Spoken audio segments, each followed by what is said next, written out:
Ya, selamat pagi. Assalamualaikum warahmatullahi wabarakatuh. Ibu Bapak adalah orang pilihan yang terpilih untuk mengikuti pelatihan kepemimpinan administrasi, di mana saya nama Joni RC Lewerisa yang diutus dari BPSD Provinsi Maluku untuk membawa materi manajemen perubahan sektor publik. Adapun pertemuan hari ini saya akan lakukan dengan memulai materi pada sesi pertama ini.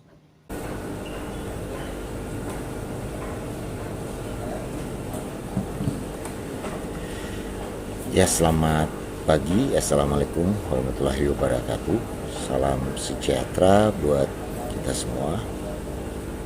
Yang saya hormati Ibu Bapak beserta pelatihan kepemimpinan administrasi, manajemen yang terpilih dan terpanggil untuk ada dalam pelatihan ini, yang pada saat ini kita akan ada dalam pembahasan materi tentang manajemen perubahan sektor publik. Namun mengawalinya izinkan saya memperkenalkan nama saya, Joni RC Lewerisa, sebagai Widya Suara Muda pada BPSDM Provinsi Maluku yang akan membawakan materi tentang manajemen perubahan sektor publik. Adapun menjadi latar belakang daripada materi ini, yaitu di tengah-tengah persaingan bangsa, dunia usaha, bahkan pemerintah, maka organisasi publik atau organisasi sektor publik diharapkan dapat meningkatkan pelayanan dan kinerja untuk melayani agar lebih baik.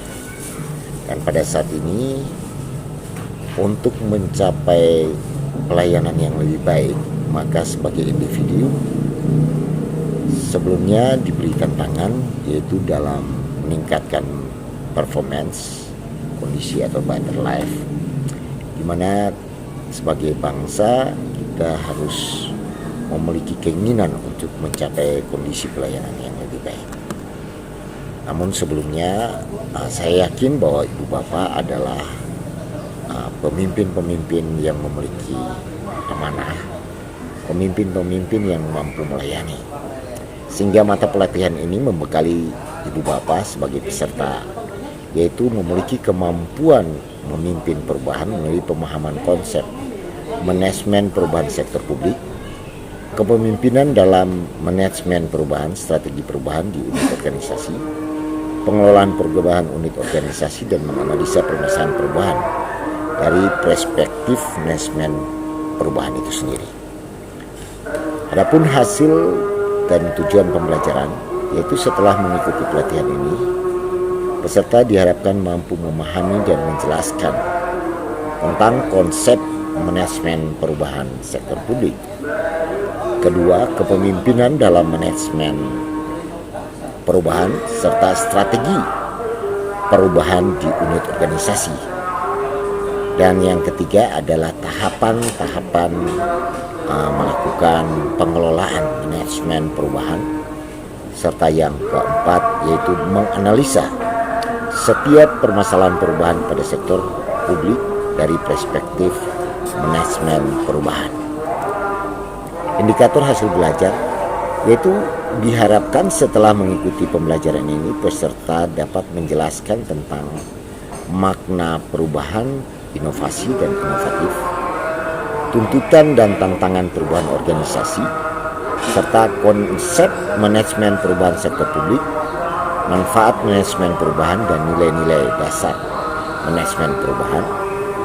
Dan berikutnya yaitu jenis dan tipe inovasi perubahan dan peran pimpinan dalam manajemen perubahan itu sendiri. Kemudian bagaimana membangun budaya inovasi dalam satu organisasi, dan selanjutnya Ibu Bapak juga dapat mengatasi resistensi terhadap keterkaitan manajemen perubahan dengan strategi dalam melakukan perubahan pada unit organisasi Ibu Bapak. Kemudian mengelola perubahan di unit organisasi dan menganalisa dari perspektif manajemen perubahan. materi pokok dan submateri pokok, yaitu yang pertama manajemen perubahan dan tantangannya. Sehingga pada submaterinya Ibu Bapak akan mempelajari makna perubahan, apa itu inovasi dan inovatif, tuntutan dan tantangan perubahan organisasi, serta konsep manajemen perubahan sektor publik, manfaat manajemen perubahan, dan nilai-nilai dasar manajemen perubahan, jenis dan tipe inovasi perubahan, serta peran pimpinan dalam manajemen perubahan. Kemudian bagaimana Ibu Bapak membangun budaya inovasi dalam organisasi, serta bagaimana mengatasi atau melibatkan orang-orang atau individu serta staf yang memiliki resistensi terhadap perubahan dan strategi perubahan itu sendiri. Mengelola perubahan di unit organisasi, keterkaitan manajemen perubahan dengan strategi perubahan, yaitu bagaimana tahapan manajemen perubahan dan memahami setiap permasalahan dan melakukan diagnosa terhadap organisasi dan merencanakan perubahan itu sendiri.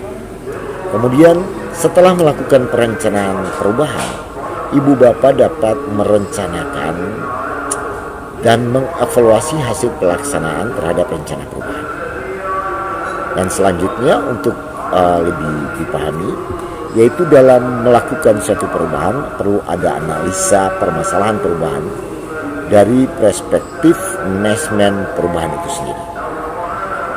Kemudian adapun dalam metode pembelajaran ini Ibu Bapak kita lakukan dengan melakukan diskusi, sharing, kemudian dalam kelompok dan membahas kasus, serta Ibu Bapak dapat melakukan presentasi hasil diskusi kelompok. Adapun Ibu Bapak dalam semua yang dilakukan dalam menganalisa permasalahan perubahan dari perspektif manajemen perubahan, maka semuanya diharapkan dengan tujuan yaitu kepemimpinan memiliki kinerja, yaitu kinerja yang tinggi, sehingga konsep manajemen perubahan sektor publik itu mengarahkan bagaimana Ibu Bapak memahami tentang konsep manajemen perubahan sektor publik itu dan bagaimana strategi-strategi perubahan yang akan Ibu Bapak lakukan pada unit organisasi. Kemudian menganalisa permasalahan sehingga kepemimpinan dalam manajemen perubahan, yaitu bagaimana seorang pemimpin mampu mengelola perubahan itu dalam organisasi, khususnya sebagai peningkatan pelayanan publik kepada masyarakat. Dengan demikian kita masuk pada materi pertama, yaitu setelah peserta pembelajaran manajemen perubahan dan tantangannya, maka peserta diklat diharapkan mampu menjelaskan tentang submateri pokok. Yang pertama yaitu manajemen perubahan dan tantangannya. Berbicara mengenai manajemen perubahan, berarti Ibu Bapak harus perlu mengetahui konsep pemaknaan perubahan dan inovasi, tuntutan tantangan dalam perubahan organisasi, kemudian bagaimana menelaah manajemen, sehingga Ibu Bapak mampu menjelaskan dan mendapatkan strategi-strategi serta nilai dasar dari manajemen perubahan dan jenis dan tipe inovasi dari perubahan itu. Kemudian bagaimana mengatasi resistensi. Setelah mengatasi resistensi, Ibu Bapak juga dapat melihat bagaimana strategi-strategi Ibu Bapak dalam mengatasi perubahan dan strategi bagaimana melakukan perubahan pada unit organisasi Ibu Bapak. Kemudian dengan demikian maka Ibu Bapak sebagai memiliki suatu kemampuan sebagai kepemimpinan dalam manajemen perubahan, dan terakhirnya terjadinya budaya atau kultur, perubahan kultur dengan talenta yang kita miliki untuk melakukan suatu sebagai budaya inovasi. Dengan demikian maka pelayanan publik yang dapat ditingkatkan, yaitu bagaimana pencapaian kinerja secara signifikan, maka diperlukan suatu perubahan, dan proses perubahan tersebut harus dilakukan dengan baik. Bagaimana caranya untuk mendapatkan yang lebih baik? Yang pertama yaitu penerapan inovasi yang dapat mempercepat suatu perubahan, kemudian menjadikan servis dengan dukungan sistem prosedur yang lebih baik. Ini adalah gambaran sehingga yang menjadi definisi inovasi. Inovasi tidak hanya tentang ide atau pikiran yang baru, hebat atau cemerlang, tetapi yang lebih penting adalah menerapkan ide atau pemikiran tersebut menjadi nyata, bermanfaat dan membawa perubahan bagi organisasi dan individunya. Sehebat apapun ide ataupun pemikiran yang inovatif, tapi jika dilaksanakan, dibuat, diterapkan, maka tidak akan menjadi inovasi. Sebaliknya, ide atau pemikiran yang dinilai biasa saja, tetapi jika diterapkan akan bermanfaat dan membawa perubahan bagi organisasi dan individunya. Karena itu, menurut rumusan definisi dari Wahyu, bahwa inovasi adalah ide dan implementasi. Jadi suatu inovasi dapat dilakukan baru dikatakan inovasi. Bukan saja sebagai ide, tapi inovasi dapat juga terjadi, yaitu bagaimana mengamati, meniru, modifikasi, dan diterapkan. Sehingga definisi inovasi menurut Roger adalah sesuatu yang baru atau belum pernah ada di organisasi yang menerapkannya. Sedangkan di organisasi sudah ada, maka inovasi dalam bentuk ide, produk, pelayanan, barang, dan jasa, atau dari hasil benchmarking yang dapat membuat rumusan sebagai berikut. Jadi untuk mencapai kondisi yang lebih baik perlu ada perubahan. Perubahan bukan ditunggu tetapi harus diusahakan dan direncanakan. Sehingga penyebab munculnya perubahan publik yang menghemat proses perubahan tersebut, yaitu yang pertama, keinginan pemerintah tingkat di atas, adanya perubahan peraturan, tuntutan stakeholder dunia usaha masyarakat yang dilayani, yaitu tantangan perubahan teknologi, perkembangan teknologi, misalnya IT, metode dan prosedur kerja yang baru. Sehingga dalam melakukan suatu inovasi itu perlu adanya suatu diagnosis. Karena kesalahan dalam mendiagnosis, memahami dan merumuskan perubahan, maka perubahan besar seringkali memerlukan waktu yang lama. Para pimpinan enggan dan agen perubahan merasa lelah dan tidak bersemangat lagi. Enggan perubahan mengganti, kemudian ada penolakan dan resistensi. Sehingga menurut John Kotter, manajemen perubahan adalah suatu pendekatan untuk merubah individu, tim, dan organisasi kepada kondisi yang masa depan yang diinginkan. Sedangkan Karen Kaufman dan Katie Lucas, manajemen perubahan adalah suatu pendekatan terstruktur untuk merubah organisasi dan orang-orang secara perlahan, tetapi pasti menuju keadaan yang diinginkan. Sehingga manajemen perubahan adalah tantangan tentang cara mengelola masa transisi dari sebuah kondisi yang tidak diinginkan kepada kondisi yang diinginkan melalui nilai sistem kepemimpinan individu, tim, dan organisasi untuk masa depan yang lebih baik sesuai dengan tujuan. Sehingga menurut Permenpan RB nomor 20 tahun 2010 tentang roadmap birokrasi 2010-2018, yaitu bagaimana merubah kerangka pikir manajemen perubahan, yaitu kondisi saat ini, reformasi birokrasi kondisi yang akan datang diinginkan, yaitu dalam suatu manajemen perubahan yang lebih baik. Sehingga tahapan manajemen perubahan yaitu tahapan pertama, yaitu merumuskan rencana perubahan. Yang pertama harus dilakukan yaitu melakukan asesmen kesiapan organisasi untuk berubah. Kedua, merumuskan strategi manajemen perubahan. Ketiga, merumuskan strategi komunikasi. Keempat, memperkuat manajemen perubahan.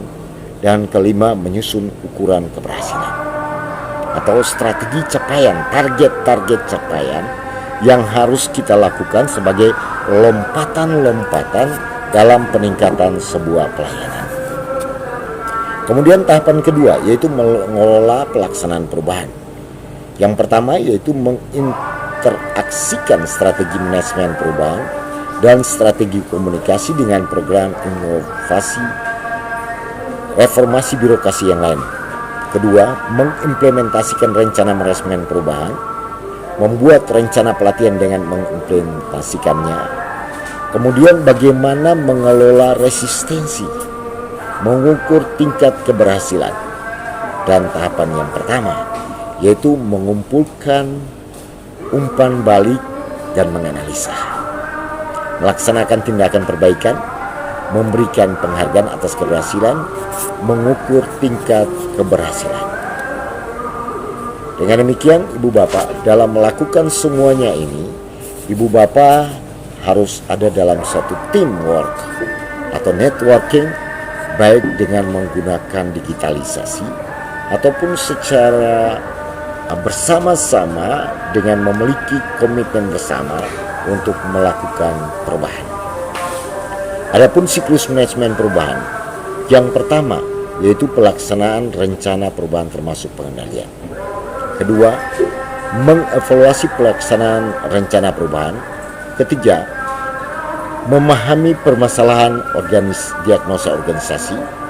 Dan yang keempat, perencanaan perubahan itu sendiri. Selanjutnya, adanya pelaporan dalam melakukan perubahan. Sifat dasar manusia. Namun Ibu Bapak, dalam merancangkan suatu perubahan, tidaklah Ibu Bapak dapat melakukan sendiri. Tapi ada beberapa sifat dasar manusia yang harus Ibu Bapak kelola sebagai pemimpin untuk mengelola semua yang terlibat dalam melakukan perubahan itu. Misalnya, sifat dasar manusia yaitu pembawaan atau herediter 80% sampai 20%. Kemudian lingkungan environment 20% sampai 80%. Sehingga Ibu Bapak, sifat manusia itu tergantung di mana manusia itu berada posisinya. Sehingga Ibu Bapak dan saya mungkin berbeda. Ada perilaku yang herediter atau lingkungan mempengaruhi, atau sebaliknya Ibu Bapak dan saya memiliki talenta. Sehingga dapat kita lihat yaitu pembawaan yang herediter, yaitu introvert. Dia memiliki beberapa sifat: sulit bergaul, senang bekerja sendiri, agak tertutup secara sosial. Kemudian yang lingkungan environmental, ekstrovert, yaitu suka bekerja sama, bebas, tertarik pada keanekaragaman sesuatu. Dengan demikian, Ibu Bapak harus memiliki gaya. Sebagai pemimpin, kita mengenal sifat dasar manusia. Untuk mengelolanya, strategi, kita memiliki gaya-gaya kepemimpinan tersendiri, sehingga kita dapat merampung semua pribadi, individu, untuk terlibat bersama-sama dengan kita melakukan perubahan di tempat pekerjaan kita.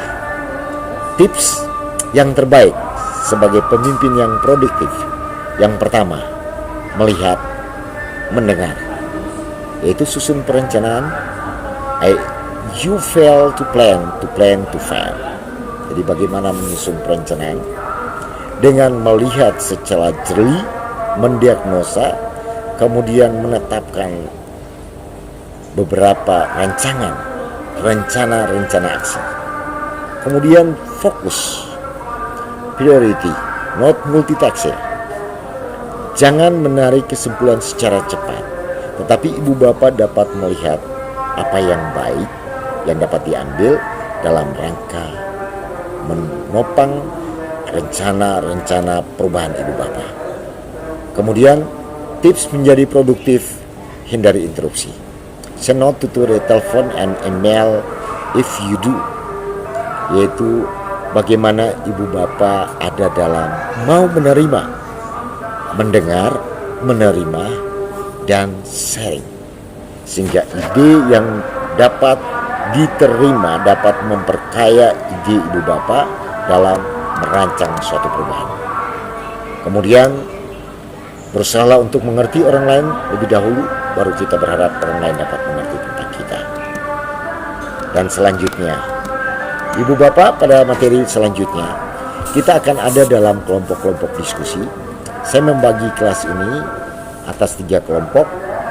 Kemudian dari 3 kelompok itu bagaimana kita melihat tentang apa yang menjadi mengidentifikasi apa yang menjadi hal-hal sifat kebiasaan positif dan negatif. Perkenalkan nama semua anggota dan kita memulai. Dengan demikian materi kita di saat ini, makna perubahan dan inovasi. Perubahan dimaksud adalah mewujudkan sesuatu yang semula kurang baik menjadi lebih baik. Kemudian manajemen perubahan yaitu bagaimana perubahan suatu kondisi yang buruk atau kurang baik menjadi kondisi yang baik, dan yang sudah baik menjadi lebih baik atau better performance.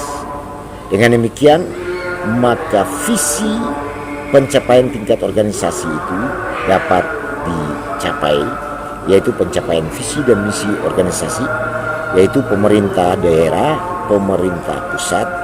Dengan demikian, ada misi dapat menjawab kepada misi atau performance organization atau HPO. Namun untuk pencapaian visi misi, maka ada rencana kerja, adalah mencapai suatu kondisi yang baik semula dari kinerja kurang menjadi kinerja baik, kemudian kinerja baik menjadi kinerja organisasi yang tinggi, maka perlu adanya suatu kepedulian. Ibu Bapak, kepedulian dapat dilihat dengan hati. Kalau ibu bapak melakukan pekerjaan dengan mengandalkan hati yang ingin melayani sebagai amanah, sebagai talenta yang sudah dipercayakan oleh Allah Subhanahu wa Ta'ala dalam melakukan tugas tanggung jawab ibu bapak untuk meningkatkan kinerja pelayanan. Dengan demikian maka semuanya dapat tercapai. Dengan demikian sebagai kompetensi inti, yaitu yang pertama, ibu bapak memiliki pemahaman dan kesadaran mengenai pentingnya orientasi terhadap mutu pelayanan. Kemudian memiliki inovasi, yaitu desain strategi yang baik, desain yang mampu membuat suatu loncatan baru sebagai suatu jawaban efisiensi, efektivitas penyelenggaraan pemerintahan serta pelayanan publik. Kedua, memahami konsekuensi dari kegagalan melakukan inovasi, yaitu perbaikan mutu, peningkatan efektivitas, efisiensi dengan nama baik dirinya. Ketiga, memahami keterkaitan antara tindakan yang dilakukan dengan pencapaian misi instansi. Keempat, mampu mempraktekkan penyelenggaraan pemerintah dalam pelayanan publik yang efektif, efisien, dan inovatif. Kompetensi dasar yang dibutuhkan yaitu membedakan tindakan yang menghargai efektivitas, efisiensi, mengandung inovasi, dan kinerja yang berorientasi pada mutu. Kemudian penyelenggaraan pemerintah dan pelayanan publik dengan tindakan yang sebaliknya. Mencapai berbagai tindakan kreatif dalam memberi pelayanan, mengaktualisasi kreatif inovasi dalam melakukan tugas tanggung jawab, kemudian mampu melakukan suatu perubahan sebagai aparatur yang melayani. Dengan demikian tahapan pembelajaran yang kita akan lakukan pada saat ini, yaitu yang pertama melakukan internalisasi nilai-nilai dasar profesi PNS, membentuk sikap dan perilaku disiplin PNS, membentuk pengetahuan tentang kedudukan dan peran PNS dalam NKRI, dan melakukan aktualisasi nilai profesi PNS dalam sikap dan perilaku disiplin pengetahuan tentang kedudukan dan peran PNS, yaitu pendekatan pembelajaran, yaitu dilakukan dengan melakukan diskusi interaktif, diskusi kelompok, peran, kemudian kasus. Langkah-langkah pendekatan sintetik yaitu bagaimana ibu bapak dalam melakukan suatu perubahan. Yang pertama yaitu observasi. Kita melakukan apa yang terjadi dalam lingkungan kerja kita. Kemudian questioning, menanyakan, question. Kemudian association, bagaimana penalaran kita dan experimenting, bagaimana mencoba, kemudian networking, membentuk kelompok-kelompok kerja, jejaring kerja, atau networking dalam melakukan tugas tanggung jawab. Ibu bapak, dalam pembelajaran ini ada beberapa hal yang perlu kita lakukan, yaitu bagaimana metode yang kita gunakan, yaitu ada simulasi, problem basic, proyek basic, game, dan discovery, diskusi tanya jawab, dan expository, yaitu mengenai kompetensi inti dasar, yaitu ibu bapak harus tahu mengapa, yaitu dalam sikap, produktif, inovasi, dan kreatif, kemudian bagaimana keterampilan untuk menjawab. Dengan demikian, efektivitas, efisiensi, inovasi, mutu penyelenggaraan pemerintahan dapat kita jawab secara baik. Membangun kultur teratur dan tertib, kemudian bagaimana realiti pelayanan. Dengan demikian ibu bapak, saya ingin mendapat tanggapan dari ibu bapak setelah melihat gambar ini. Mungkinkah ada tanggapan ibu bapak yang bisa kita sharing bersama sebagai bahan diskusi apa yang terjadi dengan gambar ini sebagai paparan yang sementara. Kemudian ada realita yang sering terjadi dalam pelaksanaan tugas kita masing-masing sebagai aparatur, sebagai pejabat, sebagai pemimpin. Dalam peningkatan pelayanan publik sering ditemukan beberapa realita, yaitu adanya ketidakefektivitas dan ketidakefisien, sehingga ada image masyarakat tentang pejabat yang korupsi, program kerja yang tidak tuntaskan, target kinerja yang tidak tercapai, perilaku yang tidak jujur, pegawai yang mungkir, datang terlambat tetapi pulang lebih cepat. Nah, ini hal-hal yang bisa terjadi sebagai suatu gambaran kasus, sehingga bagaimana sebagai pemimpin pelayan, pemimpin yang melayani, pemimpin yang memiliki inovasi serta strategi, bagaimana melihat hal-hal yang menimbulkan kurang efektivitasnya pelaksanaan pelayanan kita di tempat tugas. Kemudian apa itu efektivitas? Efektivitas berarti sejauh mana organisasi dapat mencapai tujuan yang ditetapkan atau berhasil mencapai apapun yang dicoba dikerjakan. Memberikan barang atau jasa yang dihargai. Menurut Rachel Craft, organisasi adalah sumber daya yang digunakan untuk mencapai tujuan organisasi, sehingga dibutuhkan keluaran tertentu, yaitu efisien yang dihitung, sumber daya yang digunakan, kemudian dapat melakukan secara baik.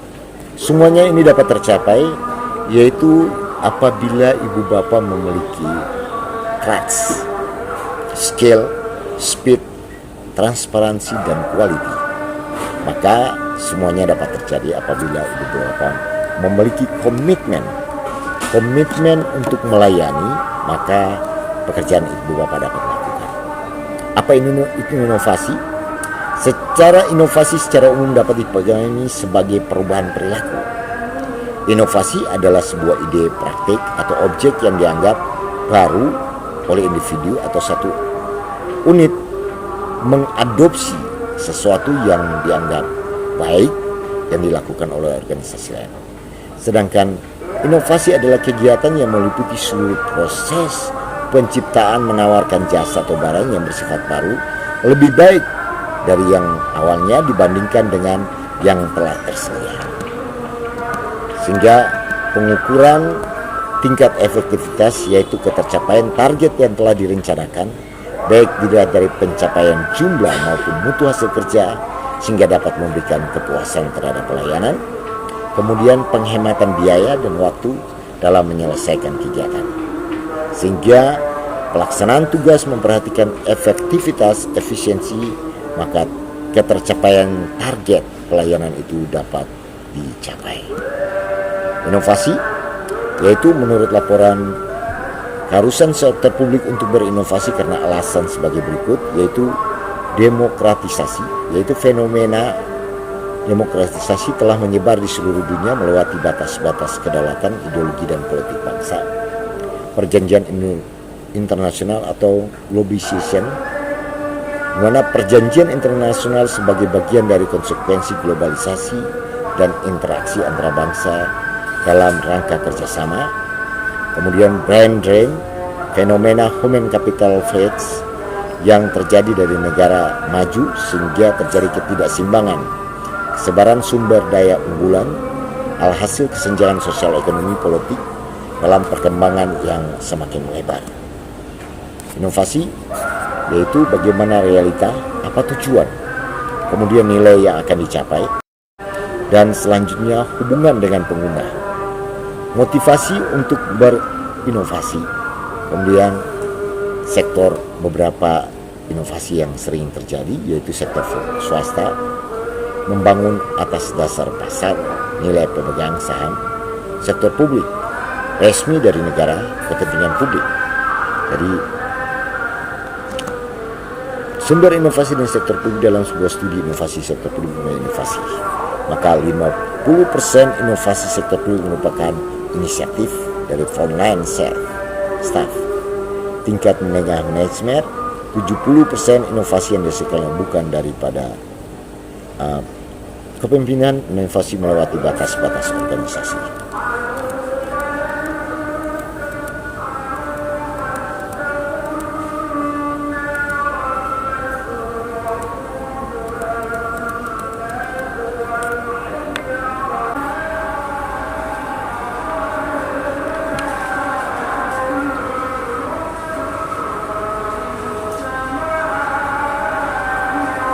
Faktor-faktor penghambat inovasi yang pertama adalah lemahnya cakapan skill untuk mengelola risiko atau mengelola perubahan. Kemudian alokasi anggaran yang terbatas dalam sistem perencanaan jangka pendek.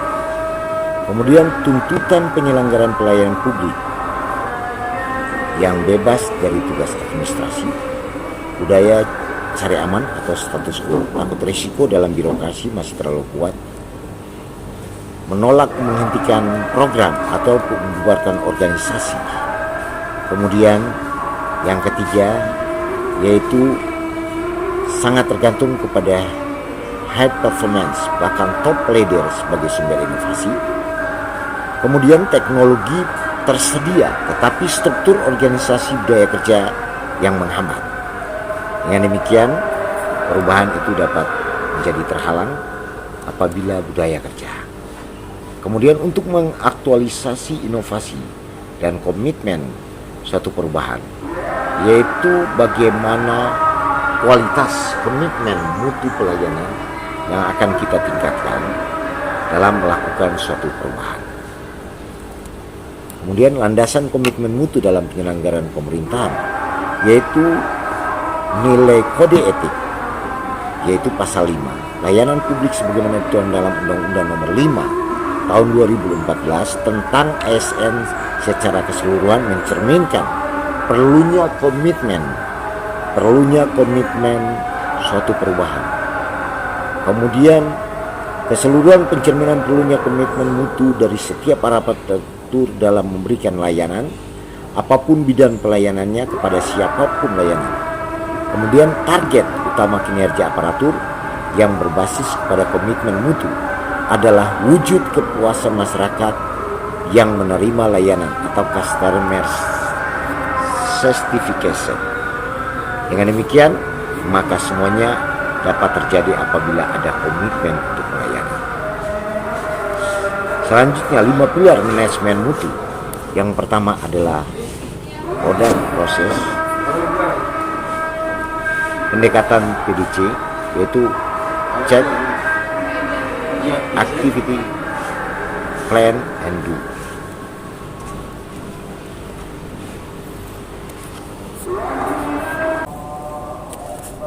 Siklus manajemen perubahan. Ini merupakan gambaran suatu siklus pada saat ibu bapak melakukan rencana perubahan atau inovasi dari organisasi atau unit kerja. Yang pertama harus dilakukan bagaimana ibu bapak memahami tentang permasalahan yang terjadi dalam organisasi ibu bapak dengan melakukan diagnosa dengan beberapa pisau analisis yang telah diajarkan. Kemudian menyusun suatu perencanaan strategi perubahan. Apa yang ibu bapak ingin lakukan sesuai dengan roadmap perencanaan, yaitu pengembangan SDM, penataan manajemen, ataupun penyediaan sarana prasarana penunjang pelayanan, ataupun hal lain yang ibu bapak dapatkan dari benchmarking atau adopsi dari setiap organisasi yang telah melakukan perubahan untuk dilakukan suatu perubahan pada instansi unit kerja ibu bapak. Kemudian melaksanakan perencanaan perubahan termasuk pengendalian. Pengendalian yaitu bagaimana ibu bapak melihat ada resistensi yang terjadi baik itu oleh individu ataupun staf. Maka bagaimana dengan strategi manajemen perubahan yang telah didapatkan, ibu bapak mengelolanya dengan baik, sehingga bagaimana menggerakkan semua stakeholder, semua lini untuk menopang ibu bapak dalam melakukan perubahan. Kemudian melakukan evaluasi pelaksanaan rencana perubahan, yaitu ketika perubahan itu dilakukan, ibu bapak kembali melakukan evaluasi. Adakah yang masih kurang, adakah yang perlu dibenahi, adakah yang perlu ditambah dalam meningkatkan kinerja pelayanan ibu bapak. Dengan demikian, itu gambaran daripada perubahan. Adapun alur pikir manajemen perubahan, yang pertama, sesuai dengan kondisi tadi, ibu bapak dapat mengidentifikasi apa penyebab sehingga rendahnya kinerja pelayanan atau kinerja pelayanan intern ataupun secara eksternal atau internal dan eksternal, sehingga tidak adanya kepuasan baik secara internal maupun kepuasan eksternal. Kemudian melihat masalah, yaitu kondisi saat ini yang terjadi dalam organisasi. Ibu bapak mengidentifikasi beberapa kondisi saat ini yang terjadi dengan bukti-buktinya, kemudian akibat jika masalah itu tidak dilakukan. Jadi ada mengidentifikasi masalah kondisi saat ini dan akibatnya. Apabila tidak dilakukan, maka akan berdampak bagaimana terhadap kinerja pelayanan. Kemudian menetapkan solusi inovatif. Ada beberapa kriteria yang ibu bapak pilih sebagai solusi inovasi yang ibu bapak lakukan. Kemudian ibu bapak menemukan kondisi yang diharapkan, yaitu yang diharapkan sehingga dapat diukur dengan kondisi yang diharapkan dan memiliki manfaat, sehingga ada input, ada output, ada outcome yang dapat kita lihat. Sehingga tahapan manajemen perubahan yaitu bagaimana memahami permasalahan dan melakukan diagnosa organisasi, merencanakan perubahan, melaksanakan dan mengendalikan suatu perubahan. Dengan demikian itu merupakan tahapan daripada perubahan yang ibu bapak akan capai. Sehingga perubahan secara rutin, perubahan dapat meningkat dan perubahan menjadi suatu inovasi. Tingkat masyarakat, inovasi, individu. Jadi dimulai dari individu, karena inti daripada suatu perubahan yang dapat dilakukan dalam organisasi, yaitu perubahan dalam individu itu sendiri, pribadi yang melakukan perubahan, ataupun staf menggerakkan semua lini organisasi, setiap bidang dan seksi unit kerja. Kemudian perubahan tingkat organisasi dalam meningkatkan pelayanan terhadap masyarakat dan timbulnya inovasi perubahan pada tingkat masyarakat. Sehingga peran pimpinan dalam manajemen perubahan yaitu bagaimana proses perubahan memerlukan jaminan ketersediaan anggaran, sarana, pengetahuan, keahlian. Perubahan dikelola dengan baik dan stabil, memerlukan komitmen dukungan tinggi daripada pimpinan agar perubahan dapat menjadi lebih baik. Sehingga budaya inovasi atau budaya inovasi tentang budaya pola pikir, mindset inovasi. Bagaimana merubah pola pikir untuk setiap staf, setiap lini untuk mendukung ide ibu bapak dalam melakukan perubahan. Kemudian berubah pola pikir untuk belajar melihat aktivitas internal eksternal organisasi secara yang baru. Kemudian bagaimana membudayakan.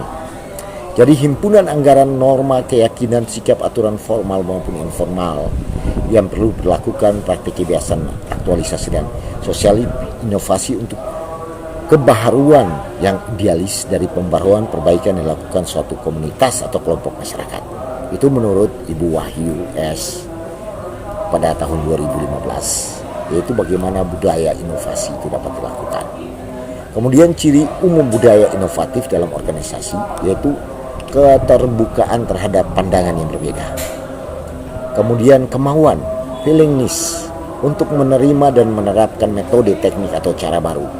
respon cepat untuk melakukan perubahan dengan kreasi baru, mampu melakukan adaptasi dengan perkembangan lingkungan, menerapkan nilai-nilai value, perbaikan berkelanjutan mencapai kinerja yang lebih baik atau continuous improvement, better performance. Setiap OBT memiliki budaya inovatif sesuai dengan karakteristik organisasi.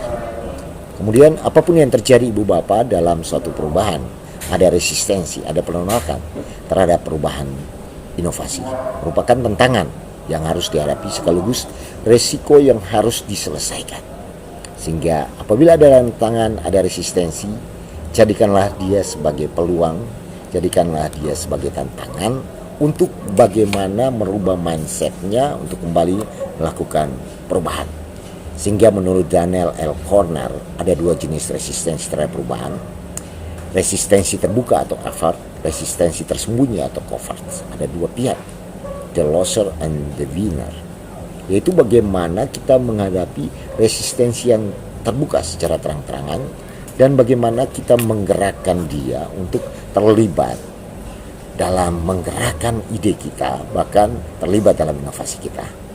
Tersembunyi, bagaimana kita mengukur adakah yang dapat kita lakukan. Sehingga menurut Robin, resistensi tidak harus dalam bentuk cara standar penolakan, tapi juga dapat terbuka, tersirat langsung atau meneguhkan, tidak mengerjakan tugas dan tanggung jawab orang atau kelompok pegawai yang menolak perubahan. Paling berat. Jadi resistensi itu biasa menangguhkan, tidak mengerjakan. Ini yang harus kita kelola dengan baik supaya tidak terjadi tantangan. Kemudian sumber resistensi, penolakan atau resistensi pada tingkat individu, terancam jabatan, resistensi pada tingkat organisasi, terancam keahlian terhadap hubungan kekuasaan. Kotor, kepentingan pribadi atau parokial, kesalahpahaman dan kurang percaya, penilaian yang berbeda, toleransi dan perubahan. Sumber resistensi, hingga cara atau strategi mengatasi resistensi yaitu bagaimana melakukan sosialisasi tentang manfaat perubahan, langkah yang akan diambil dan tidak mengganggu kepentingan siapapun. Menurut Palman dan Danforth serta Akin, yaitu bagaimana kita melakukan sosialisasi berulang terus-menerus tentang ide kita sehingga adanya perubahan pemikiran, kesamaan ide untuk kita mampu menyiapkan sehingga tidak mengganggu kepentingan siapapun. Sedangkan menurut Wibowo, yaitu bagaimana mengajak anggota organisasi tersebut terlibat. Kemudian Hesti, partisipasi komunikasi, yaitu komunikasi dan pelatihan training. Sedangkan Potts and Lamars membuat rencana komunikasi tentang perubahan, rencana pembelajaran, rencana penghargaan. Jadi cara strategi mengatasi resistensi menurut Kotter yaitu pertama yaitu pendidikan dan komunikasi, ajakan berpartisipasi, berpikir fasilitas dan dukungan, negosiasi dan kesepakatan, manipulation and cooperation, pemaksaan atau explicit dan implicit. Jadi ada beberapa strategi menurut Kotter. Kita melakukan negosiasi. Kemudian menurut Grant and Baron, bentuk dinamika politik identitas serta menetralkan penolakan perubahan.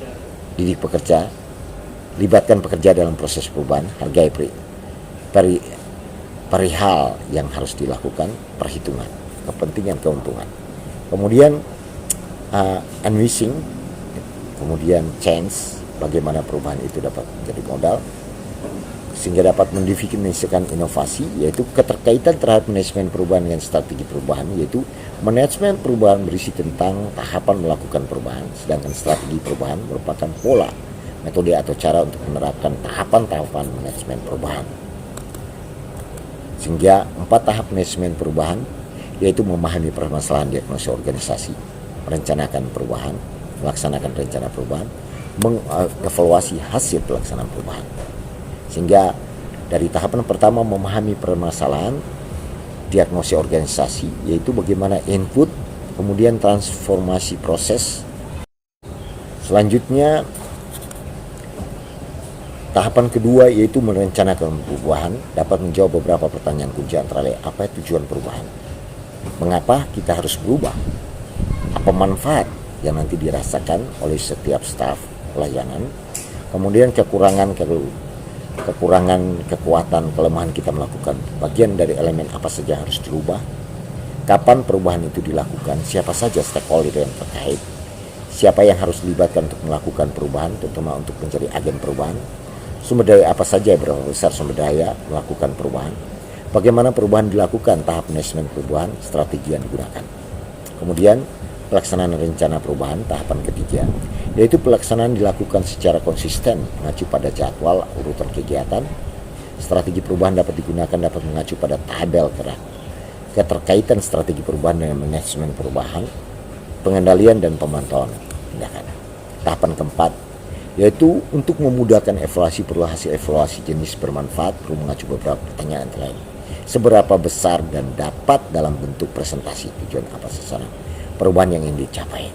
Ibu Bapak dapat melakukan presentasi apa manfaat yang akan dicapai, baik kepada organisasi, baik kepada individu, baik kepada staf, dan kinerja pelayanan kita. Seberapa jauh kinerja organisasi, unit kerja organisasi yang meningkat, apa budaya kerja inovasi sudah terbangun, apa ada kelemahan dan kelebihan perubahan yang telah dilaksanakan. Analisa permasalahan, yaitu dari perspektif manajemen perubahan, yaitu pertanyaan untuk dijawab diskusi bagaimana diagnosa organisasi, identifikasi permasalahan, bagaimana pelaksanaan perencanaan perubahan, strategi apa yang digunakan dapat dilakukan strategi ini, bagaimana pelaksanaan rencana perubahan termasuk pengendalian, bagaimana hasil evaluasi, bagaimana perubahan reformasi, apa gunanya manajemen perubahan. Semoga bermanfaat. Dengan demikian Ibu Bapak, kita akan ada dalam diskusi bersama, di mana kita akan ada dalam mendiagnosa, melakukan identifikasi sesuai dengan tabel di atas. Ini sebagai tugas Ibu Bapak dalam bagaimana merancang suatu perubahan dan bagaimana mengidentifikasi permasalahan yang ada dalam unit organisasi. Alur pikir manajemen. Jadi kita memulai dengan menekankan pada alur pikir manajemen perubahan, yaitu bagaimana kita melakukan perubahan itu. Dan kita ada dalam diskusi bersama. Saya bagi kelas ini atas 4 kelompok, di mana kelompok itu kembali dalam kelompok-kelompok kecil. Satu kelompok terbagi atas sel, yaitu 2 sel, yaitu kita melakukan tugas ini secara bersama, mengidentifikasi penyebab dan masalah sesuai dengan kepentingan unit organisasi. Dengan demikian materi yang saya boleh sampaikan teriring selamat melayani, semoga bermanfaat dan sukses dalam melakukan tugas tanggung jawab Ibu Bapak dan bermanfaat bagi organisasi dalam menata suatu perubahan dalam organisasi. Assalamualaikum warahmatullahi wabarakatuh. Salam sejahtera dari saya, Joni Leorisa, untuk semua Ibu Bapak dan keluarga. Sehingga ketika Ibu Bapak boleh selesai pada siklus manajemen perubahan, ada beberapa hal yang sangat penting yang harus Ibu Bapak dapat terapkan dalam pelaksanaan tugas Ibu Bapak dalam melakukan ide perubahan. Yang pertama, sifat dasar manusia. Ada resistensi, ada tantangan, tapi Ibu Bapak harus mengerti bahwa ada pembawaan herediter dari setiap staf. Ada lingkungan yang berpengaruh terhadap perkembangan setiap individu dalam masa pertumbuhan. Jadi pemimpin administrasi, pemimpin perubahan, yaitu bagaimana Ibu Bapak dapat memiliki gaya tersendiri untuk memadukan 2 sifat dasar manusia ini dalam melakukan suatu perubahan. Saya yakin Ibu Bapak memiliki 2 sifat ini, yaitu ambivert, yaitu dapat menggabungkan introvert dan ekstrovert dalam melakukan tugas tanggung jawab Ibu Bapak. Dengan demikian Ibu Bapak adalah pemimpin yang sukses, yang memulai suatu perubahan dan perlu dikendalikan. Dengan demikian ingatlah Ibu Bapak bahwa ada tips yang menjadi produktif dalam melakukan suatu perubahan. Susun rencana. If you fail to plan, you plan to fail. Dengarkan dan lihatlah apa yang terjadi dalam organisasi. Kemudian fokus. Bagaimana fokus, priority, not multitasking. Jangan salah bertanggapan, jangan cepat-cepat menjustifikasi setiap staf. Walaupun resistensinya, bagaimana Ibu Bapak dapat mengelola dengan manajemen perubahan sehingga dapat mengajak mereka melakukan tugas sama. Kemudian hindari interupsi. Say no to telepon and mail if you do. yaitu hindari interupsi, yaitu lebih banyak mendengar, menerima, dan merampung dia menjadi kekayaan ibu bapak dalam mengelola satu organisasi. Sehingga ada, menurut Stephen Covey mengatakan, berusahalah mengerti orang lain terlebih dahulu, baru kita diharapkan orang lain dapat mengerti tentang diri kita. Ini kata terakhir. Akhirnya saya yakin bahwa ibu bapak memiliki talenta. Ibu bapak adalah orang yang beramanah.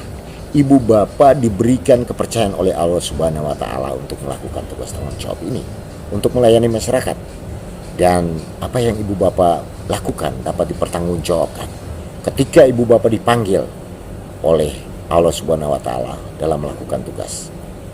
Jawablah pertanyaan. Ibu bapak adalah imam, dan ibu bapak adalah pendoa dalam rumah tangga ibu bapak. Imam akan mempertanggungjawabkan semua yang dilakukan.